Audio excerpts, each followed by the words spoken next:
யாரு அது கூட தெரியாமல் போயிடும். புரியுதா? எது நம்ம சொல்லக்கூடிய வார்த்தைகள் எதுவுமே நீங்கள் ஏற்றுக்கிற இடத்துல இல்லைன்னா அப்புறம் நம்ம என்ன சொல்ல முடியும்? என்ன பாட்டு பாட முடியும்? ஒன்றுமே பண்ண முடியாது. அதனால் முடிஞ்ச வரை இன்னும் எப்படி சொல்கிறது, முயற்சி பண்ணுங்கன்னு தான் சொல்ல முடியும். முயற்சி பண்ணுங்கன்னு தானே சொல்ல முடியும். வேற ஏதாவது சொல்லிட முடியுமா? இப்போ இப்போ இப்போ ஒன்றா இருக்க முடியுமா? இவ்வளோ கதை சொன்னேன் இல்லையா?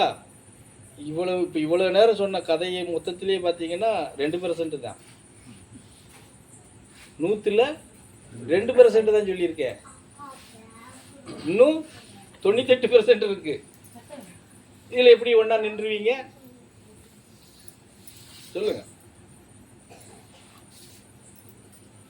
ஆனால் நீங்கள் கேட்ட கேள்வி தப்புன்னு நான் சொல்ல மாட்டேன். நீங்கள் இவ்வளவு கேட்டதுனால தானே இப்போ இவ்வளோ விளக்கங்கள் வருது. இது இப்போ கொடுத்த விளக்கத்தில் எவ்வளவு நீங்கள் எடுத்துக்கிட்டீங்களோ, எவ்வளவு வெளியே புறந்தள்ளிட்டீங்களோ அது உங்களே சார்ந்தது. ஆனால் விளக்கம் கொடுத்துட்டேன் நான். அது 2% இன்னும் கொடுக்கணும்னா நிறையா கொடுக்கலாம். அப்போது இந்த 2% இப்போ நான் கொடுத்ததை கலைஞ்சாலே நம்ம ஓரளவுக்கு நன்மையை பெறலாம். முன்னேறங்கிறத விட நன்மை கிடைக்கும். இதுதான் பேசிக். இந்த பேசிக்கே நம்ம ஃபாலோ பண்ண முடியுமா? பயணம் பண்ண முடியுமா? இப்ப இருக்கிற குணத்துகள் எல்லாம் மாற்றி இப்ப இந்த பரதேசி சொன்ன குணப்பாவத்துக்குள்ள நம்ம மாற முடியுமா? இருக்குல்ல, மாறினா தானே உண்டு, இல்லைன்னா இல்லை.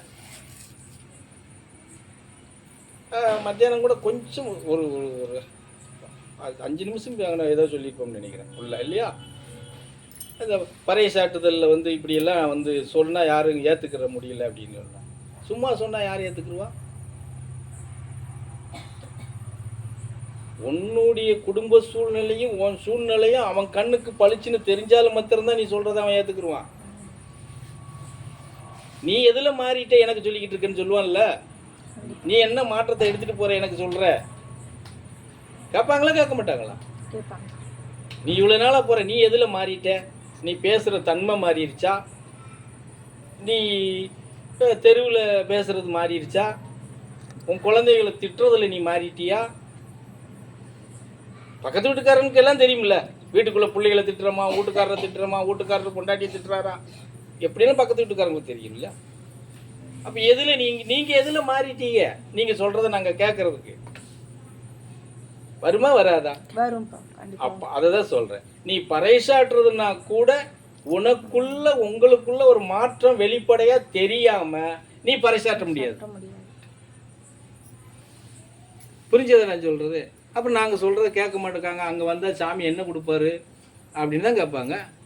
அது என்ன, உனக்கு என்ன கொடுத்தாருங்கிறதுக்கு பதிலாக தான் என்ன கொடுப்பாருன்னு கேட்குறது. புரிஞ்சதை நான் சொல்கிறது? அப்போ நம்மக்கிட்ட தான் அது தெரியணும். நம்மக்கிட்ட நம்ம மாறணும். இப்போ ஆணாக இருந்தால் ஆணு, நமக்கு குடும்பத்தில் இருக்கிறவங்க, வீட்டில் மனைவினா மனைவி மாறணும், குழந்தைகளை மாற்றணும். நம்ம குடும்பமே அந்த தெருவில் நம்ம வித்தியாசமாக பயணம் பண்ணணும். குழந்தைங்க நம்ம பேசுகிற வார்த்தை ஒழுக்கம் இருக்கணும், குழந்தைங்க பேசுகிற வார்த்தையில் ஒழுக்கம் இருக்கணும்,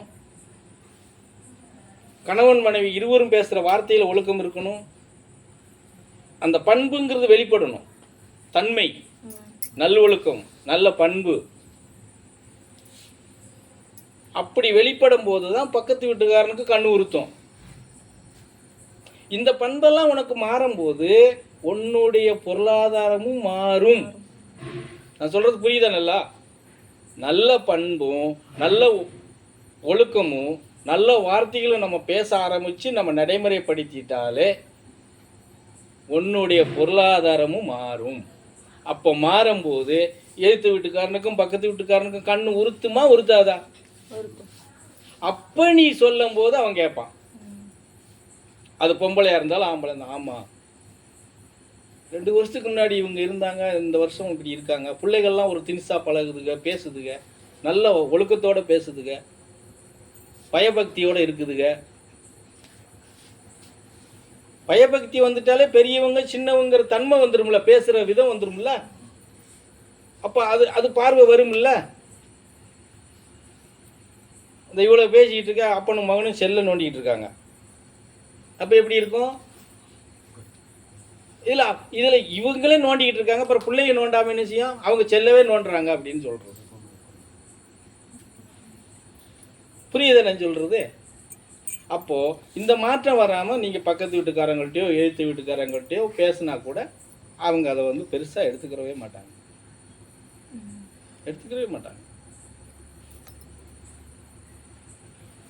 புரியுது நான் சொல்கிறது? அப்போ மாற்றம் நமக்குள்ளே இல்லைங்கிற அப்போ நமக்குள்ளே இல்லைங்கிறப்ப நம்ம நன்மை பெறுறதுங்கிறது கஷ்டம் தானே. எவ்வளோ பயணம் பண்ணாலும் எவ்வளோ இருந்தாலும் நான் என்ன வாங்கி உங்களுக்கு கொடுத்தாலும் ஏதாவது மாறப்போதா? புரியுது நான் சொல்கிறது? மாறாது. எவ்வளவு தான் இருந்தாலும் இப்படியே பேசிக்கிட்டு இருக்க வேண்டியதான், மண்டையாடிக்கிட்டே இருக்க வேண்டியதான். காலையில் எழுந்திரிச்சு போகும்போது எல்லாம் மறந்துட்டு போயிடுவோம். விடிஞ்சிட்டா எப்போ வீட்டுக்கு போகணும் அப்படின்னு தானே இருப்போம். வீட்டுக்கார அம்மாவுக்கு மாவு குளிச்சு போகும், அந்த அம்மாவுக்கு அவ்வளோ அப்படி இருக்கும். கதிர் அம்மாவுக்கு மகனுக்கு சோறு வாங்கி கொடுக்கணுங்கிற இது இருக்கும் இல்லையா? பழனி அம்மாவுக்கு டெய்லருக்கு சட்டை தைக்க கொடுத்துருப்பாங்க, கொடுக்குறதுக்கு போகணுமேனு இருக்கும்.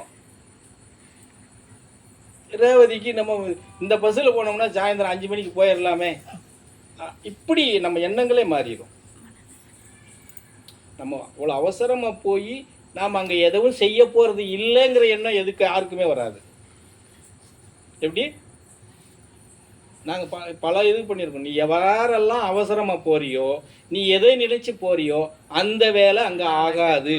இது நிறைய பேருக்கு இந்த அனுபவத்தை கொடுத்துருக்குறோம், ஆனால் வெளியே சொல்ல மாட்டீங்க. எப்படி வெளியே சொல்ல மாட்டாங்க. நாங்கள் ஓடு